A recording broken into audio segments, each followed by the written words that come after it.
gbaragada ó fìre já mi láyà ó fògo yà mí lẹ́nu ó fi ràn lọ́wọ́ jọ mí lójú báwo mo ṣe fẹ́ ròyìn adùn tó fi sáyé mi o ògo pẹ́ lórí mi ọlọ́run gangan lògo ayé mi alánú gbaragada ó fìre já mi láyà ó fògo yà mí lẹ́nu ó fi ràn lọ́wọ́ jọ mí lójú báwo ni mo ṣe fẹ́ ròyìn adùn tó fi sáyé mi o ògo pẹ́ lórí mi ọlọ́run gangan lògo ayé mi Bisi ológe yá ayé tèmi nílé Esther Ìgbẹ́kẹ̀lé mi ọmọ yín mo ní kí n sọ fún yín pé ẹ má gbé kúrò ń bẹ̀ o gbogbo ìgbà ní kẹ́ máa lọ sí Ìgbẹ́kẹ̀lé máa wò Bisi ológe show ètò tó kọ́ wa lọ́gbọ́n tó fẹ́ ká mọ̀ nípa ohun tó ń ṣẹlẹ̀ nígboro àti ní entertainment industry mo enjoy ẹ̀ látòní lọ I love you all.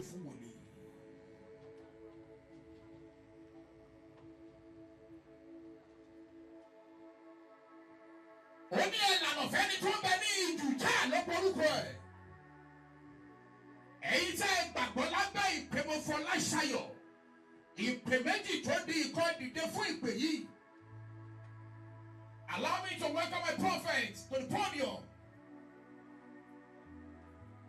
Tí bá tí ìpè wòlíì mi bí o lè pè wòlíì mi torí ìpè yìí wúlò fún mi mo lè jọ láìpè yìí. Ẹ̀yà kọ́niṣẹ́ ìwà ń bẹ̀. Ẹ bá mi kí dáàdì mi káàbọ̀.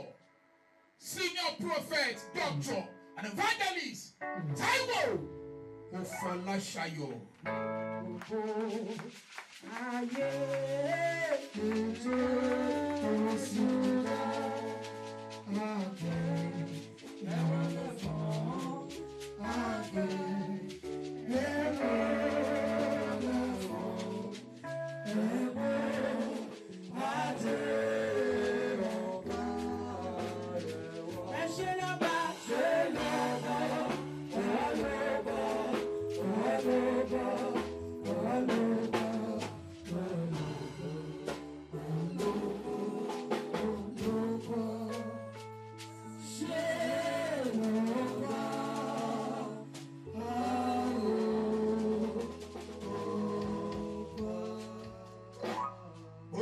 Tẹ́ dìde fún ìpè yìí àyàfi tá a bá fi nǹkan kún lóko ṣùgbọ́n tá a bá fi nǹkan kún ẹ̀yin tẹ́ dìde fún ìpè yìí nínú ẹ̀mí nínú ara ẹ̀ ní ṣubú.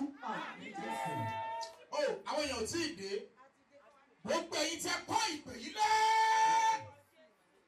àdàbíọ́ àyàfi tá a bá fi nǹkan kún lóko yóò bá rí bẹ́ẹ̀.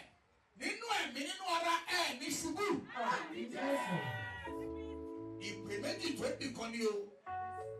Tá a bá ti ń kí Táíwò. Ẹ̀yà kọ́niṣẹ́ wà ń bẹ̀ keyboard ṣó wà ń bí ní òtó òwò ni. Gbogbo ẹni tó bímọ kọ́ lábíamọ́. Ṣùgbọ́n ẹni tó tọ́mọ lábíamọ́. The woman adopted me and turned me to his son and have the grace under her calling.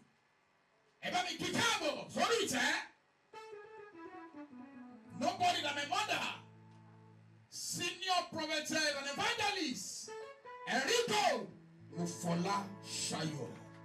Ó ní Ọlọ́run tí kò jẹ́ ká lójú ògo, èyí rẹ̀.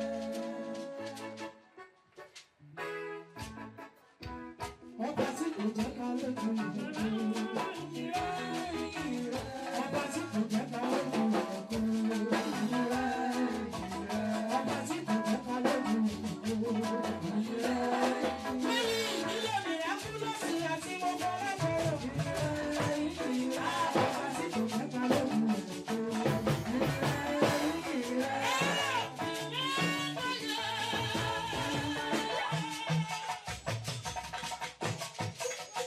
It's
Jésù àti èmi àti yín ọ̀fà ara ọ̀fà ní òní gbà wá. Gbogbo ẹni tó ní ká kọrin ká má jèrè ọ̀run àpò ìsọdọ̀. I love you.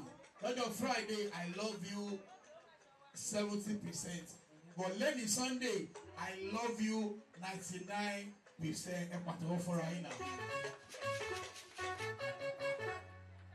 Mọ́mí bá a ṣe ń lọ sínú ìyìn àtọ́pẹ́. Ẹ jẹ́ kí màmí máa múra sílẹ̀ fún first lesson wa ẹ̀kọ́ kíkà wa tàbí ní Psalm 100. In person of prophetess L.Y. May you please get ready. Láàárín ìṣẹ́jú kan sí méjì, ẹ jẹ́ ká yin Ọlọ́run yẹn fún mi some minutes. Kò ní pẹ́ fún mi ìṣẹ́jú márùn-ún. Praise and worship. Lẹ́yìn náà lọ sínú ẹ̀kọ́ kíkà àkọ́kọ́ by my lovely mother. Ó ní mo wá rí fún ọ ọlọ́lá ìmọ́lẹ̀ tó tàn sínú òkun mi ògo forúkọ rẹ ariwo pé lẹ́yìn rẹ Ọlọ́run Miraculous kò sí o ìwọ